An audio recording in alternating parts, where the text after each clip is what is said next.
Praise the lord. ఈరోజు దేవుని వాగ్దానము, వారు ప్రార్థన చేయగానే వారు కూడియున్న చోటు కంపించెను. అప్పుడు వారందరూ పరిశుద్ధాత్మతో నిండిన వారై దేవుని వాక్యమును ధైర్యముగా బోధించిరి. అపోస్తుల కార్యములు 4వ అధ్యాయము 31వ వచనము. ప్రజలారా, ఆనాడు పేతురు, యోహానులు ఆ కుంటివాడైన వ్యక్తిని యేసుక్రీస్తు నామంలో స్వస్థపరిచినప్పుడు యాజకులు, పెద్దలు, అధిపతులు, సద్దూకయులు అందరూ వారి మీద తిరగబడిరి, వారిని వ్యతిరేకించిరి. వారు ఈ మంచి కార్యము చేసిరి అని విశ్వసించక, ఆ వ్యక్తి స్వస్థపరచబడుటయందు సంతోషించక, యేసునామంలో వీరు ప్రకటించుచున్నారని పునరుద్ధానమును ప్రకటించుటయో చూచి కలవరపడిపోయిరి. వారిని పట్టుకొని శిక్ష విధించాలని అనేక ప్రయత్నములు చేసిరి. యేసునామంలో మరి ఇకను ఏ బోధలు చేయకూడదని, మనుషులతోనైనను మాట్లాడకూడదని వారిని బెదిరించిరి. ఎంతగానో ఆటంకముగా ఉండిరి. అయితే స్వస్థపరచబడిన వ్యక్తి ఎదురుగా సాక్ష్యముగా నిలవబడియున్నాడు.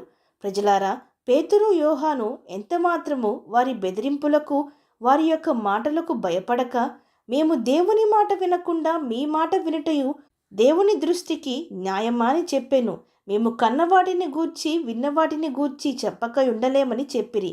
ప్రజలారా, ఈనాడు అలాగున ఆటంకపరిచేవారు ఉన్నారు, హేళన చేసేవారు ఉన్నారు, ప్రభువు నిమిత్తము మనల్ని ద్వేషించేవారు ఉన్నారు, మన యొక్క నమ్మకమును, మన యొక్క పరిశుద్ధ జీవితమును పాడు చేయాలని అనుకునేవారు ఎందరో ఉన్నారు.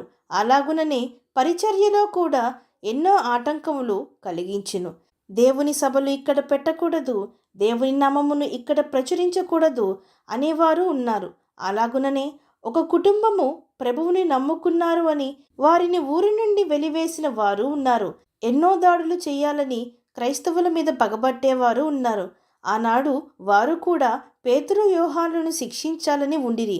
అయితే ప్రజలందరూ జరిగిన దానిని గూర్చి దేవుణ్ణి మహిమపరచుచుండిరి గనుక ఆ సభవారు ప్రజలకు భయపడి వారిని శిక్షింపక బెదిరించి విడుదల చేసిరి. పేతురు, యోహానులు తమ స్వజనుల దగ్గరకు వెళ్ళి జరిగినదంతా చెప్పగా, వారు ఏకమనస్సు కలిగి ఈ ఆటంకముల గూర్చి, బెదిరింపుల గూర్చి విడిపించి ధైర్యముగా వాక్యమును బోధించుటకు కృపను అనుగ్రహించమని దేవునికి ప్రార్థన చేసిరి. వారందరూ కలిసి ప్రార్థన చేయగా ఆ ప్రార్థనా శక్తికి వారి ఉన్న చోటు కంపించెను.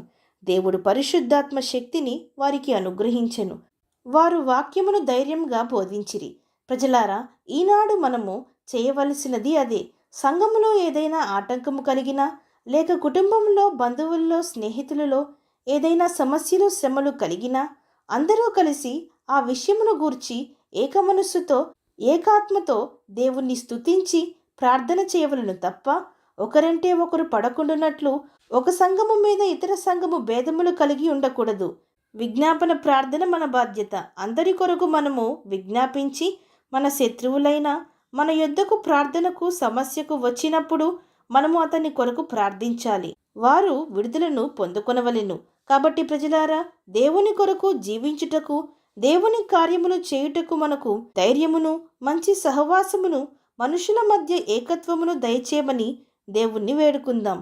విశ్వసించిన వారు నాతో పాటు ప్రార్థనలో ఏకీభవించండి. ప్రార్థన. పరిశుద్ధుడా, ప్రేమగల తండ్రి, ఈరోజు మీరిచ్చిన ఈ వాగ్దానమును బట్టి మీకు స్తోత్రములు.